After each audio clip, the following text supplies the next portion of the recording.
Bapak Ibu, anak-anak yang masuk kemarin di sini kelas 10 adalah anak-anak korban pandemi. Waktu SMP dia belajar luringnya cuma setengah tahun. Masuk SMP kelas 7 baru belajar luring, kan suruh dirumahkan dia.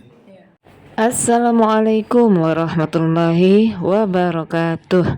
Ketemu lagi dengan saya Yusya Kamarullah dalam channel Education, edukasi tanpa batas.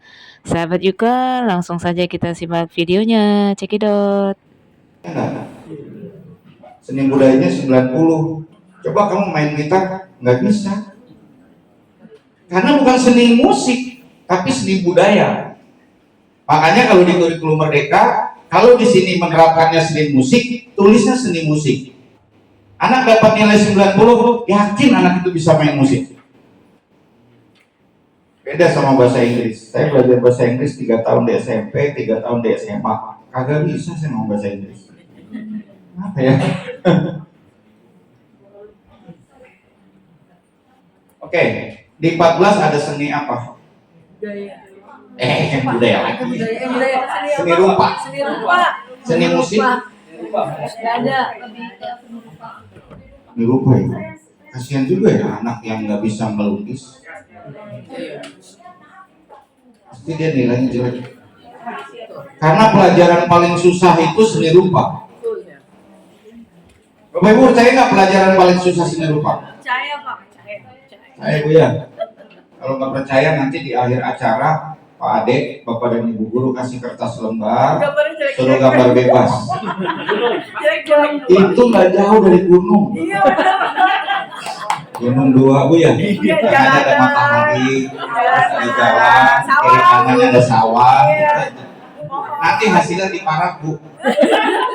Ya, karya siapa, SMA 14, tanggal sekian, sampai rumah cocokin dengan anak cucunya yang PAUD, sama. Bapak Ibu, pembelajaran berbasis pada peserta didik itu ciri khas. Ibu bisa main musik? Bisa. Ibu seni rupa? Seni budaya Pak, masih seni budaya. Tapi seni rupa, base dasarnya? Seni Tari. Wah, multi talent dia. Bisa melukis, bisa main musik, bisa menari. Masih gratis Ibu, bener Bu? Wah, pokoknya di rumahnya nggak pernah berantem nyanyi. Iya, aduh. Ya, enak Bu kalau punya istri hobinya seni. Iya, iya Bu ya. Katanya apa tadi? Seni ya. Tadi Ibu ngomong apa tuh? Pokoknya ada istilah. Kalau ingin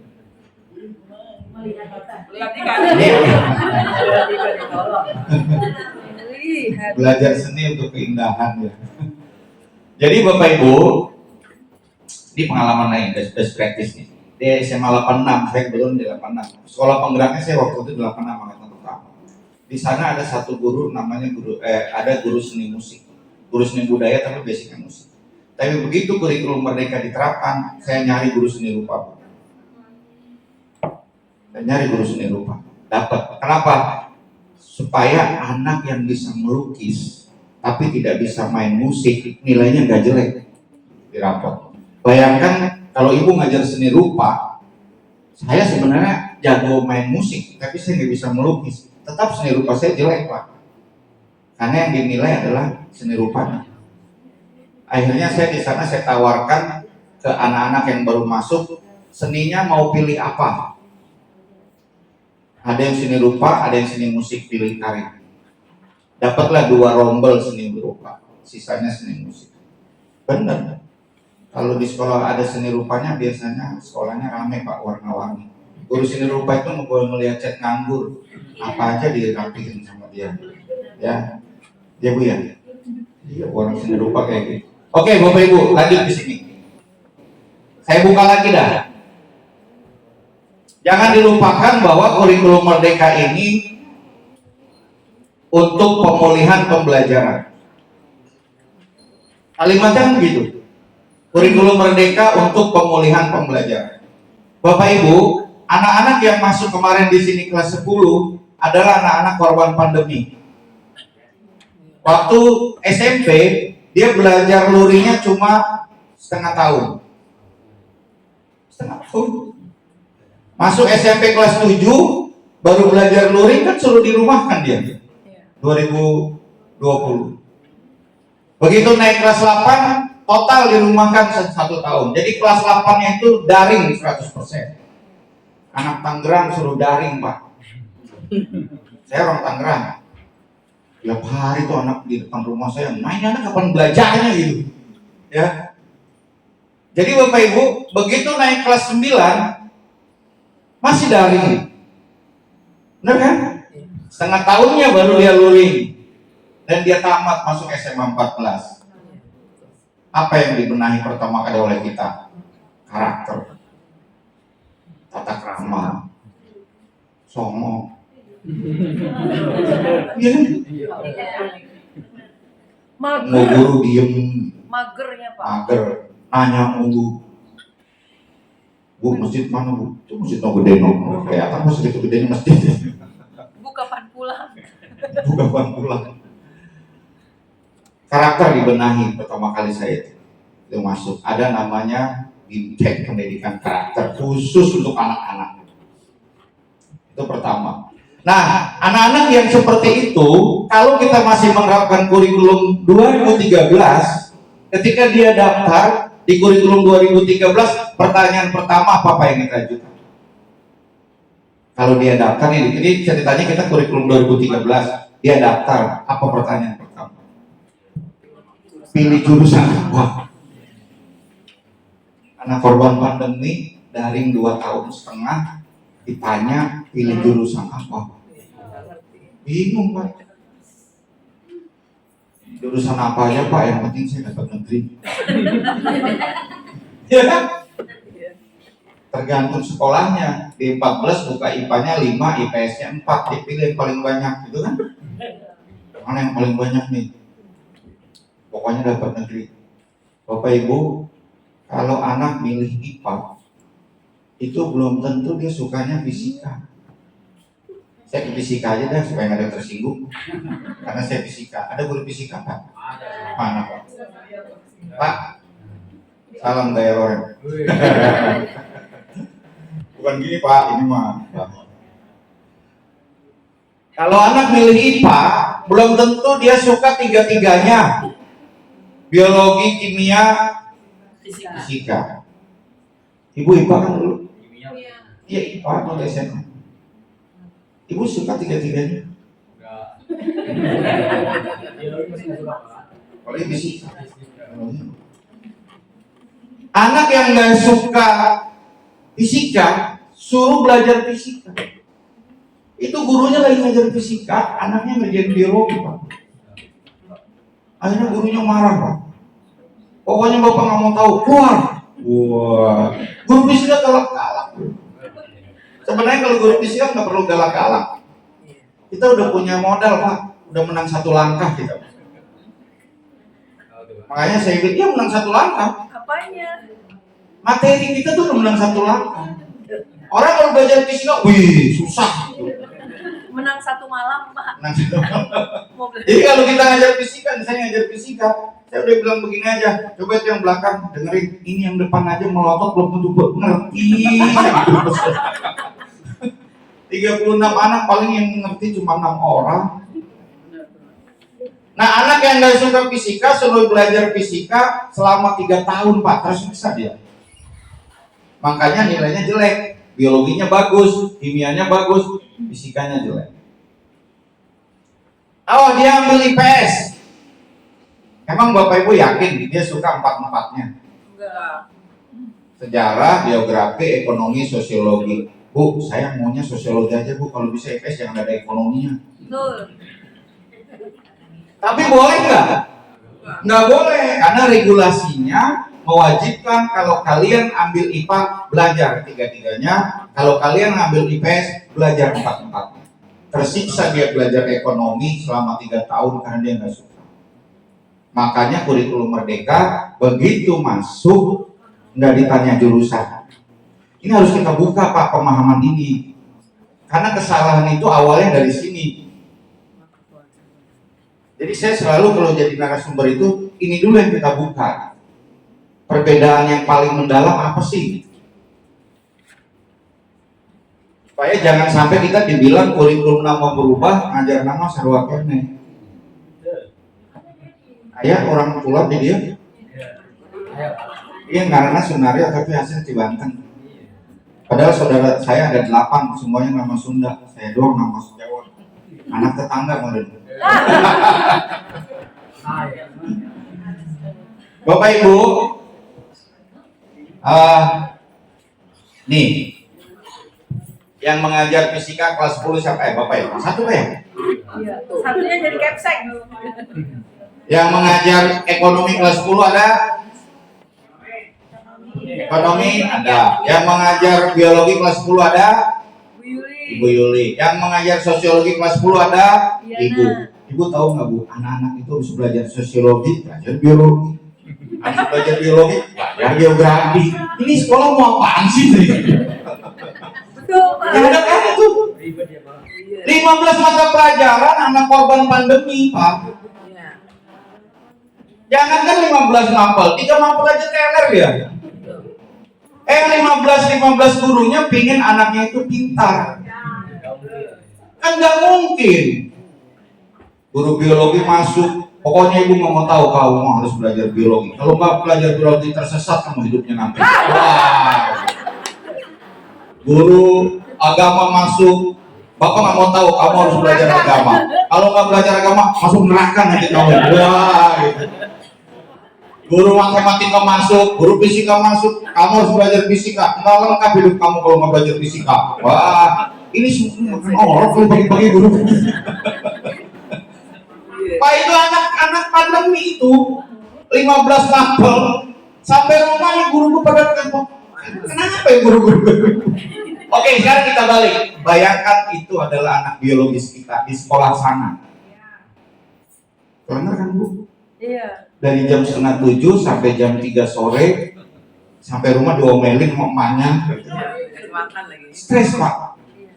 Kenapa? Karena semua guru belum memahami konsep kurikulum merdeka dasarnya. Ada Pak, guru matematika ngajarnya seperti K13. Guru fisika ngajarnya seperti K13.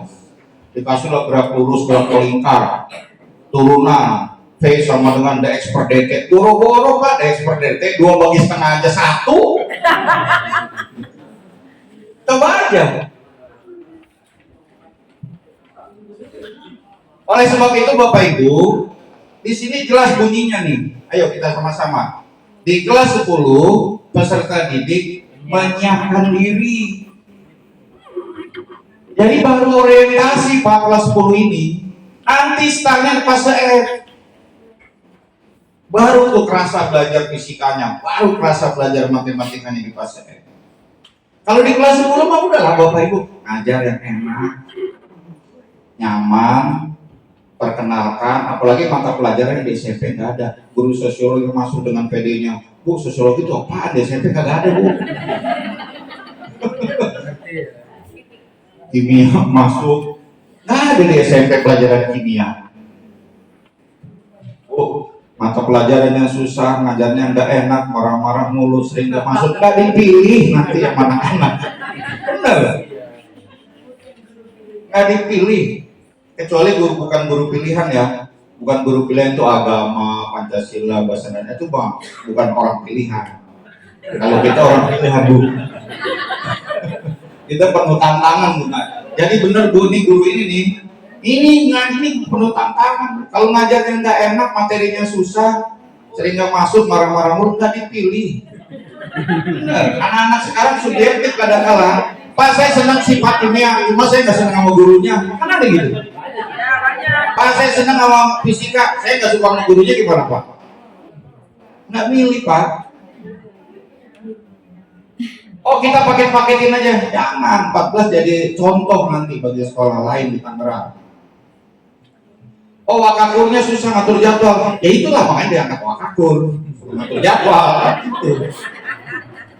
Kan ada tunjangan wakafur ya Pak. Asik. 11 juta. Sorry. Itu kepala sekolah. Saya ngomong gitu. Kelewatan nih.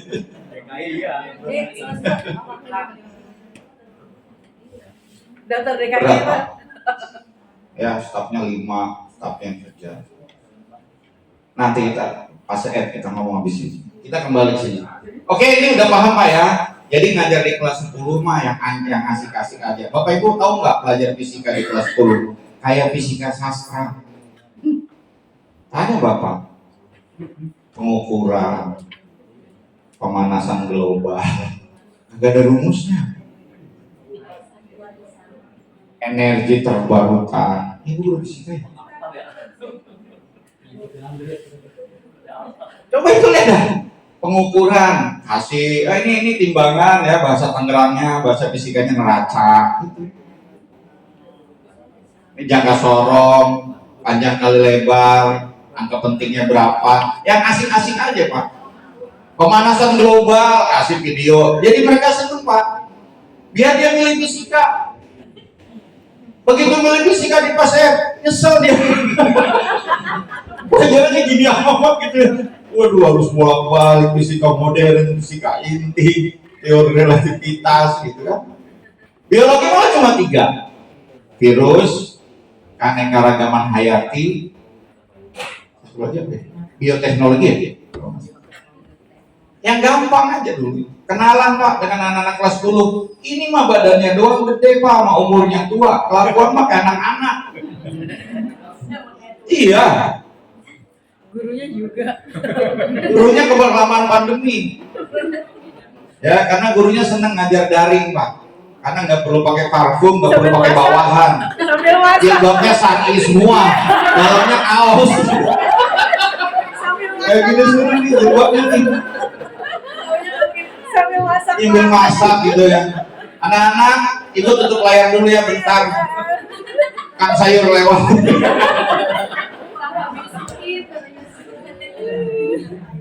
Mohon maaf Bu, saya nggak bisa buka layar. Sinyal jelek.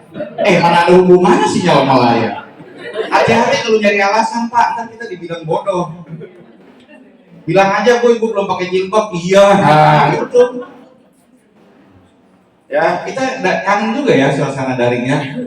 Ya, apa pertanyaan pertama yang kita ajukan ketika muncul di layar? Suara Ibu terdengar nggak? Terdengar Bu. Itu si Samsul ngapain tuh layarnya ditutup? Ibu di layar aja marah-marah mulu, apalagi di luring.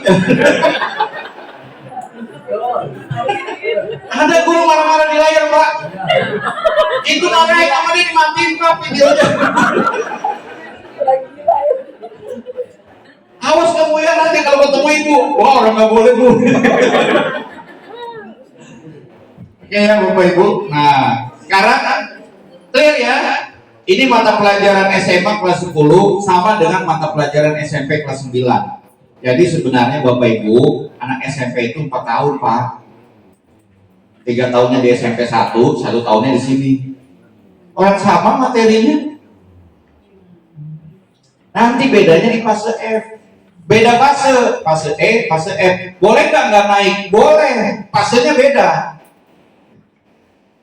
Kata orang-orang yang nggak pernah belajar kurikulum Merdeka mah enak, naik semua. Ntar dulu kalau nggak masuk masa naik?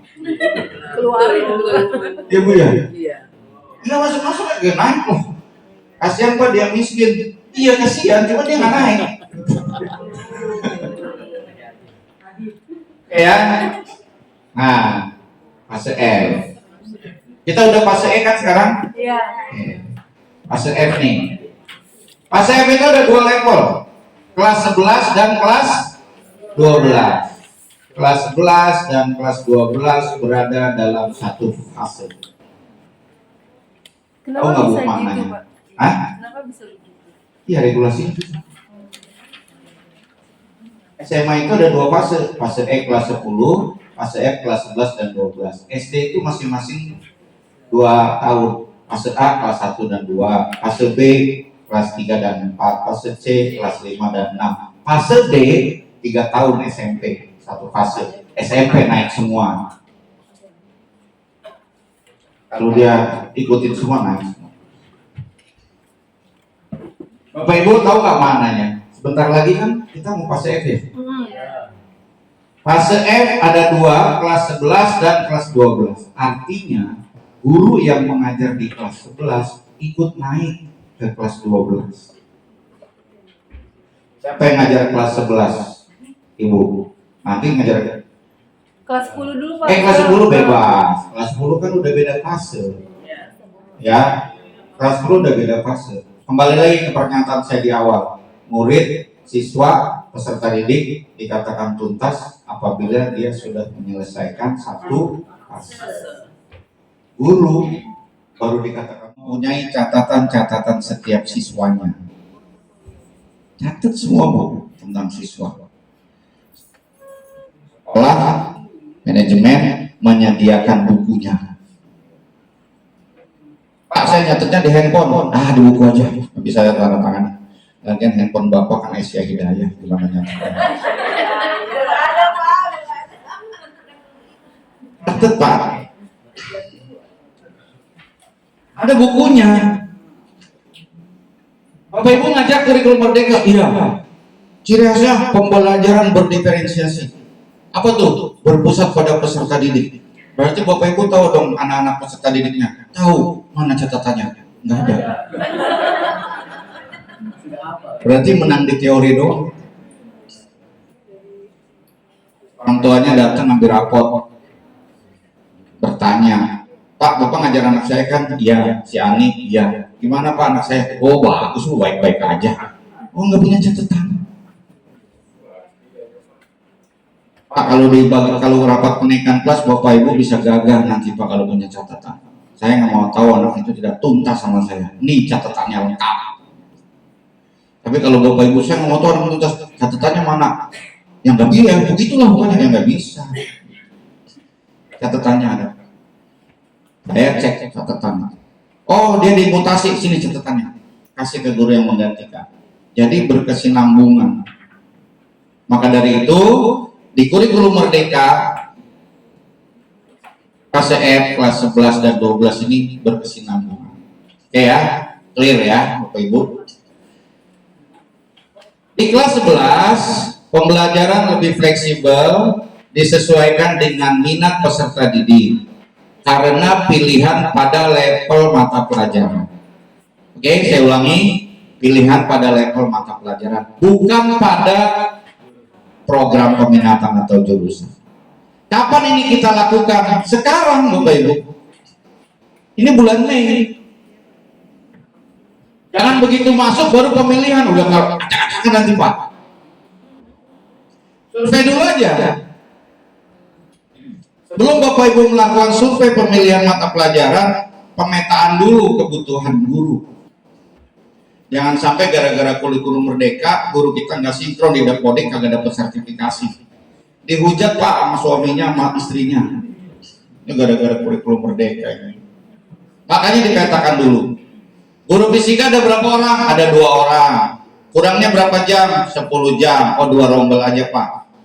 Anak-anak fisika hanya menerima 72 orang kalau 36. Kimia ada berapa orang? Ada 3 orang. Oh kimia butuh 108 orang untuk memenuhi jam gurunya. Anak-anak kimia hanya butuh 108. Lewat dari situ putus. Kan keren Pak.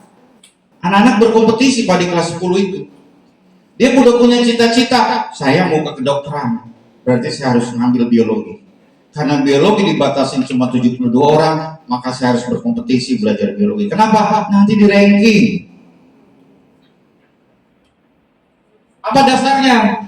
Di kelas 11 dan 12 peserta didik mengikuti mata pelajaran dari kelompok mata pelajaran umum dan mata pelajaran pilihan sesuai dengan minat, bakat, kemampuan. Nah ini guru BK nih masuk. Minatnya mau kemana dia? Saya mau ke teknik sipil. Oh ambil fisika, ambil matematika tingkat lanjut.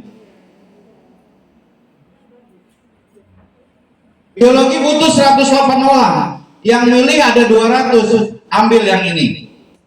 Apa nih? Kemampuan dong. Di ranking. Biologi butuh 108 orang, yang milih hanya 100 orang. Udah kagak usah di ranking. Ambil semua. Bunuh diri kalau di ranking, Pak. Tadinya 24 jam terpenuhi, gara-gara di ranking jadi nggak terpenuhi. Pak, sebenarnya lebih enak ini Pak, kelebihan jam nanti kita bakal terjadi. Kok dibayar? Iya dibayar lah, sertifikasi kan, sinkron kan.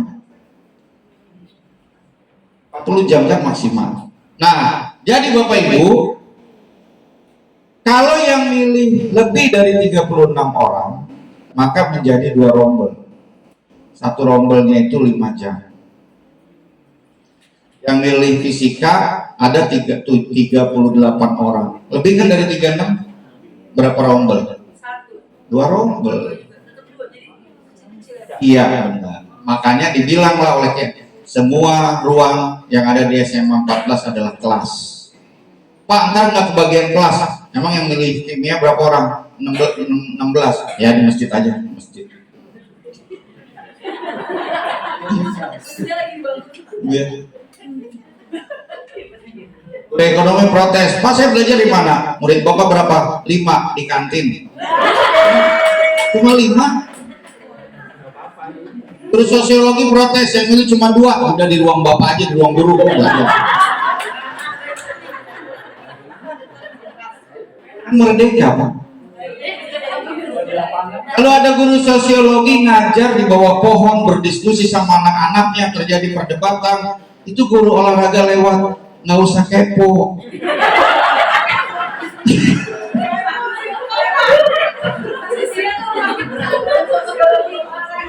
Karena guru sosiologi itu punya ciri khas sendiri dia.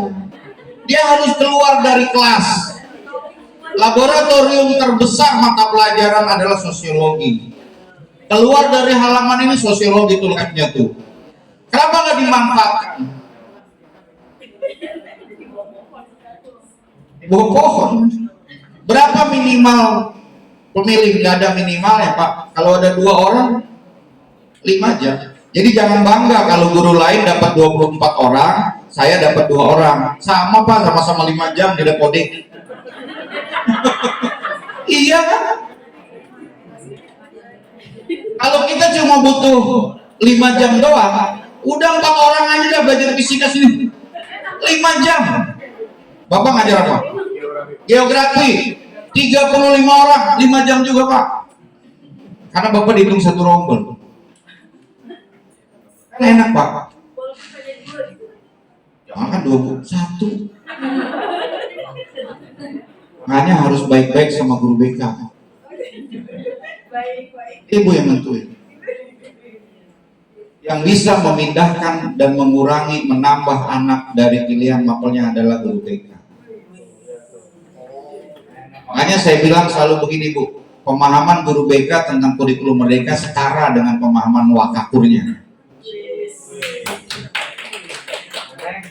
Kalau wakakurnya di WA-nya sekarang jawabnya besok, dia nanya sama guru BK. Ya, sama Bu, orang tua itu nanya ke wali kelas, ke guru BK. Bisa gitu Pak orang tua.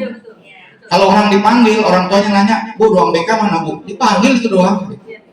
Makanya guru BK jangan jadi wakil kesiswaan, kontradiksi nanti. Di satu sisi marah-marah, di satu sisi dia harus membimbing. Wakil kesiswaan kan mana-mana terus. Woi, masuk dulu. Ya karena saya wakil kesiswaan dulu 5 tahun saja wakil kesiswaan. Guru BK, ya sabar Pak, itu urusan saya nanti Pak. Enak Pak kalau guru BK itu, orangnya sabar. Kalau udah guru BK marah-marah mulu, salah jurusan.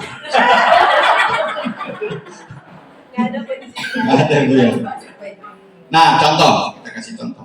Bapak ngajar geografi. Contoh ya, Bapak ngajar geografi 20 jam, harusnya kan 24. 24 jam pelajaran harusnya. Tapi Bapak cuma dapat 20 jam. Bapak kurang berapa jam? Kurang 4 jam. Bapak ngajar kelas 11 fase F cuma 1 rombel. Jumlahnya 36.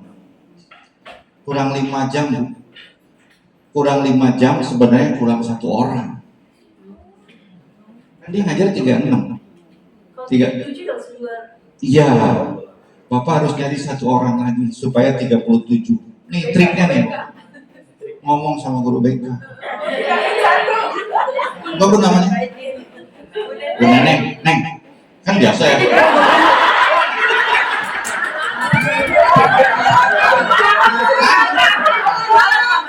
Oh,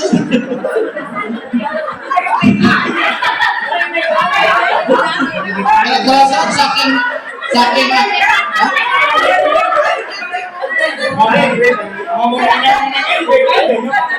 gitu ya? Biasanya saking akrabnya guru, biasanya begitu kan? Saya gitu.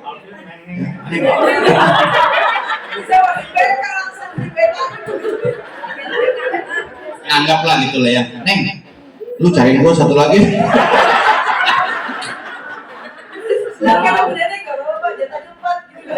Kata Bu Neneng, wanita.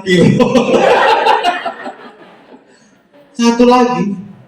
Kenapa? Karena ketika terjadi konseling individu dengan guru BK, maka guru BK akan menyelamatkan teman-teman yang kekurangan jam. Kecuali dia gede. Ya. Bu, saya mau pindah mata pelajaran dari ekonomi ke sosiologi. Udah pindah aja, gue gede ngobrol ekonomi. Ketika dia nanya, udah kamu ini ya masuk geografi gimana? Nanti dijelasin sih geografi. Iya Bu, nggak apa-apa, tanda tangan setuju, kasih tahu Pak, beres Pak 37, 2 rombel. 2 rombel. 37 bagi 2. 10 jam. Lebih, Pak. Lebih 1. Ya kan? Tapi ada juga Pak, karena boleh pindah mata pelajaran, maka jangan asal pindahin nih guru BK. Ini udah kritis nih 25 jam. Bu, saya mau pindah dari mau ngambil fisika. Terus yang mau mencoret apa? Geografi Bu. Gara-gara 2 anak pindah Pak dari geografi, tadinya dia 25 jam, jadi 20 jam. Itulah ini kecerdasan kita nanti pada saat memilih. Saya selalu wanti-wanti. Emang boleh pindah mata pelajaran? Boleh. Secara regulasi boleh. Secara akademik susah. Makanya ketika dia milih mata pelajaran di awal, dia tanda tangan. Bapak Ibu, itu sama juga kita ngisi KRS.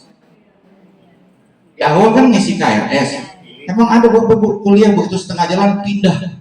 Gak ada Pak. Kenapa? Kita udah milih, udah tanda tangan. Dapat beasiswa gratis. Ya Bapak Ibu ya. Makanya di dalam pengisian mata pelajaran di fase F, yang tanda tangan itu ada 3. Pertama siswanya, kedua orang tuanya, yang ketiga guru BK. Jadi Ibu tanggung jawab. Ketika dia mau pindah, udah nggak usah pindah, terusin aja kamu coba. Bu, pindah Bu, pindah aja pindah. Jangan Bu, ntar dulu belakang itu. Kenapa?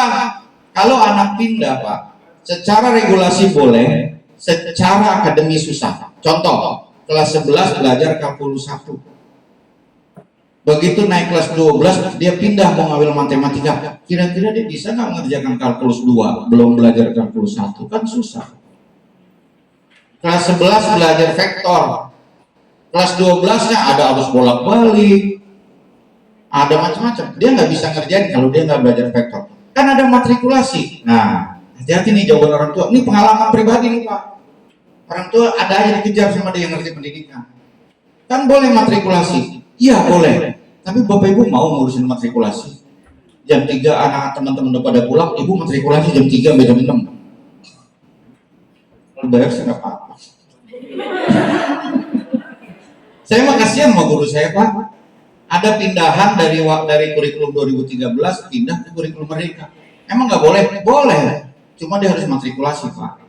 Kalau di 2013-nya IPS pindah ke sininya kurikulum Merdeka, matrikulasinya ada 5. Ditambah informatika. Yang repot dari madrasah jurusan bahasa. 11 Pak matrikulasinya. Nah kalau kita pindah mata pelajaran begitu, jadi Bapak Ibu batasin aja nanti di regulasinya Bu, sebelum Ibu menyebarkan angket, sosialisasikan dulu ke orang tua, ke siswa pada bulan Mei ini. Kasih tahu boleh pindah mata pelajaran hanya sampai bulan Agustus Pak. Jadi nggak usah matrikulasi, kan repot Pak kalau matrikulasi terus, kasihan wakakurnya, berubah lagi di jadwal, ya kan? Saya pernah jadi wakakur gitu Pak, saking poinnya guru minta-minta jam, lu atur sendiri aja tuh. Gituin Pak. Jadi Ibu guru BK, Bu Neneng, minat, bakat, kemampuan. Ya, minatnya dulu tanya, ya, baru bakat psikotes dulu lah kalau mau, kalau ada. Kalau nggak ada ya udah nggak usah, langsung kemampuan. Ya, psikotes bisa. Ya, oke ya, lanjut ya. Sebelum kopi break, ini saya lewatkan. Nah, Bapak Ibu, kalau yang tadi ini untuk guru, untuk murid. Nih, ini untuk murid. Ya, untuk apa? Ya, saya lanjut ke sini Pak. Ada di nomor 4, prinsip dasar kurikulum merdeka. Satuan pendidikan dapat mengorganisasikan muatan mata pelajaran pada kegiatan intrakurikuler sesuai dengan karakteristik mata pelajaran. Yang kedua, satuan pendidikan dapat memilih pendekatan pembelajaran, pendekatan mata pelajaran, tematik, dan blok secara bebas. Atau bacanya gini aja kali ya, secara merdeka, sesuai kebutuhan peserta didik yang diprogramkan. Yang keenam, satuan pendidikan dapat mengorganisasikan proyek penguatan profil pelajar Pancasila secara terpadu atau simultan. Kan saya jelaskan satu-satu mulai yang ini. Di kelas 10 yang sekarang Bapak Ibu, guru sosiologi ngajar, guru kimia ngajar, guru ekonomi ngajar. Berarti Bapak Ibu menerapkan yang pertama nih, pendekatan mata pelajaran. Sehingga anak dapat 15 mapel dalam satu minggu. Dalam satu minggu ketemu 15 orang guru, ditambah ketemu guru BK juga, jadi 16, ditambah ketemu kepala sekolah 17.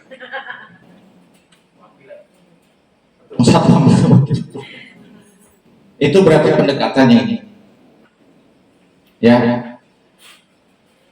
Ada pendekatan blok. Kalau tematik belum siap lah kita lah. Ya. Karena harus dikonsep dulu di area dasar. Pendekatan blok ini bisa mengurangi jumlah jam pelajaran. Jumlah rombel. Tetapi tidak mengurangi jam. Anak juga yang tadinya belajar 15 jam, 15 mapel berkurang. Ini contohnya. Saya lewat dulu ya Bapak Ibu. Saya tinggalkan dulu karena langsung. Ini mendesak nih pas F. Di intra Bapak Ibu. Ini. Simulasinya seperti ini. Lihat ada gambarnya di lembaran itu. Simulasinya seperti ini. Jarang sekolah yang menerapkan blok. Nggak berani. Katanya takut nggak sinkron. Kalau kita mau menerapkan besok bisa dicontoh. Lihat Bapak Ibu ya. Saya kasih simulasi untuk sekolah yang menerapkan 4 rombel. Ini saya jelaskan nih, ini per tahun. Fisika ngajar 2 jam per minggu selama 1 tahun, kimia ngajar 2 jam per minggu selama 1 tahun, sosiologi ngajar 2 jam per minggu selama 1 tahun. 2 jam berarti 2 kali 45 menit.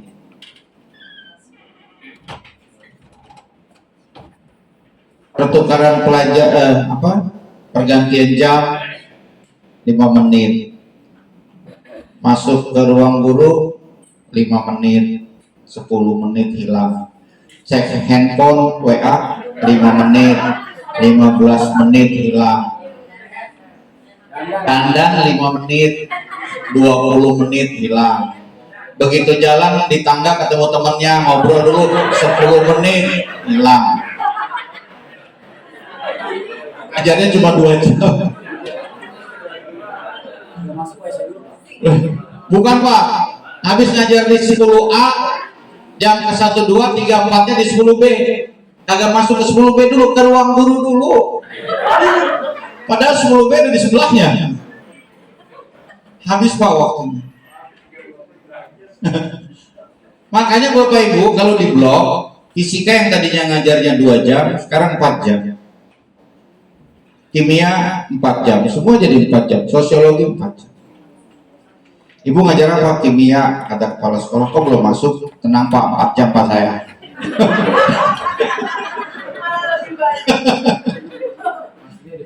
Pak kalau praktek fisika, kimia, biologi, kalau 2 jam baru ngomong udah beres. Makanya Bapak Ibu 4 jam 4 jam. Makanya kita bagi begini Pak. Tolong digaris bawahi, jangan sampai salah nih, saya ulang 2 kali. Di bloknya per 3 bulan, bukan per semester. Kalau per semester nanti ada anak yang nggak dapat mata pelajaran dalam 1 semester. Rusak dah dia rapotnya. Contoh, semester 1 pada bulan Juli, Agustus, September, kelas 10A dan 10B mendapat mata pelajaran fisika, kimia, biologi, informatika. Kelas 10C dan D mendapat mata pelajaran sosiologi, ekonomi, geografi, sejarah. 16 jam, 16 jam. Nggak berubah jamnya. Itu bulan Juli, Agustus, September. Pada bulan Oktober, November, Desember dibalik. Kelas 10A dan B dapat sosiologi, ekonomi, geografi, sejarah. Kelas 10C dan D dapat fisika, kimia, biologi, informatika. Desember kan? Bagi rapot dapat semua. Kita ngajarnya 2 jam jadi 4 jam. Cuma harus diinformasikan oleh wakil kurikulum kepada Bapak Ibu guru. Contoh di bulan Juli, Agustus, September. Bapak Ibu yang mengajar kelas 10, batas akhir sumatif di bulan September minggu ketiga. Kenapa? Udah mau pindah. Jangan sampai udah pindah blok, belum ulangan. Dia minjem jam. Ya kan? Pinjem jamnya dong, pengulangan. Udah kelar urusannya. Udah pindah kita tuh. Anaknya udah nggak ketemu bapak lagi di sini. Udah nggak ketemu kimia di sini, anak 10A udah kelar. Ini kan milik SKS Pak. SMA 4 kan udah SKS, SMA 5 kan SKS itu sejak lama. Ini udah milik SKS, dia kalau udah dapet ya nggak dapet lagi. Anak saya belajar di SMA, anak saya alumni SMA 5 Tangerang. Belajar sosiologi sama 102 doang, 3, 4, 5 kagak dapet ya, udah kelar. Nah sekarang kalau ini nggak mempengaruhi rapot, nggak ada rapot bayangan, nggak ada. Jadi langsung Bapak Ibu ya. Sehingga Bapak Ibu mata pelajaran yang tadinya 15 berkurang jadi 11. Nah biasanya guru bertanyanya ini nih Pak. Jadi saya udah tahu nih yang mau ditanyakan. Pak, saya kan guru kimia, jadi wali kelas 10A. Kemudian di blok berikutnya, kan gak ada kimia di 10A. Emang kalau jadi wali kelas harus ketemu terus? Guru PPKN gak pernah protes tuh jadi wali kelas ngajarnya 2 jam seminggu. Bapak Ibu guru IPA, guru ekonomi, yang ngajarnya seminggu 4 jam jadi wali kelas, enak Pak anak-anak Pak. Ketemunya seminggu 2 kali kan? Kalau wali kelas guru PPKN asik, cuma seminggu Pak, 2 jam doang. Aduh, wali kelas gua guru fisika 4 jam 2 kali ketemu, ngomelnya 1 jam baru masuk. Nasihatnya, Bapak Ibu, caranya gimana? Kan ada pembinaan wali kelas. Jadi diatur jam pembinaan wali kelas setiap hari apa. Nah, wali kelas yang di kelas itu masuk. Ini bukan nasihat, ini best practice ya Bapak Ibu ya. Ini best practice sudah saya laksanain. Ya, jadi ada jam pembinaan wali kelas. Pembinaan wali kelas 1 jam. Kok sedikit lama-lama amat sampai di kelas juga diem. Ya, kalau gurunya pendiam, diem juga dia. Ada Pak, ibu guru yang pendiam. Iya, kalau di kelas ibu ngomong pasti. Di kelas ya Bu ya. Bu ngomong dong Bu, gurunya wali kelasnya pendiam jangan jadi wali kelas Pak. Iya, orang tua murid sering protes. Kita ngirim orang tua murid ngirim WA sekarang dibalasnya ntar Pak besok. Udah ketemu, lu kemarin ngirim WA ya? Ada sih di antara kita gitu, yang nggak pernah komen di WA ya. Komen di WA itu menunjukkan kalau kita tuh masih hidup, itu doang sebenarnya. Lah kalau udah mati kan nggak pernah. Saya punya teman Bu di grup itu nggak pernah komen Bu. Sekali komen innalillahi, saya ini meninggal. Elah nggak pernah komen gitu, ngasih kabar dia mati. Iya betul tuh. Jadi Bapak Ibu yang punya ada di grup WA, ya minimal seminggu nanya apa kabar, alhamdulillah sehat semua. Gitu. Untuk menunjukkan kalau kita itu masih ada. Bisik gue ya. Segala apa aja diomongin ya. Semain dosa, kol. Oke ya, jadi Bapak Ibu itu konsep dasar tentang kurikulum merdeka sebelum kita masuk ke pembelajaran dan penilaian. Sampai sini Bapak Ibu ada yang mau ditanyakan? Silakan.